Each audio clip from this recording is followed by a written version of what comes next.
నూజివీడు పట్టణంలో పారిశుద్ధ కార్మికుడు శివశంకర్ ఈ వారం శానిటేషన్ హీరోగా ఎంపికయ్యారు. ఈ మేరకు మీకోసం కార్యక్రమంలో సబ్ కలెక్టర్ బొల్లిపల్లి వినూత్న సోమవారం నూతన వస్త్రాలను ఆయనకు బహుకరించారు. నూజివీడు పట్టణాన్ని పరిశుభ్రంగా ఉంచేందుకు బృహత్తర ప్రణాళికతో ముందడుగు వేస్తున్నట్లు సబ్ కలెక్టర్ తెలిపారు. దీనికోసం కృషి చేస్తున్న పారిశుద్ధ కార్మికులను ఆయన అభినందించారు.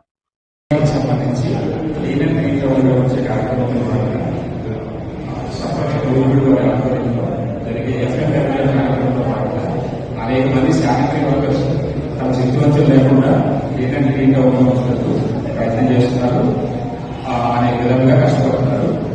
దానిలో భాగంగా ఈ వారం మంచి పర్ఫార్మెన్స్ ఇచ్చిన రాలయ్య శివశంకర్ గారిని ఎంపిక చేయడం జరిగింది.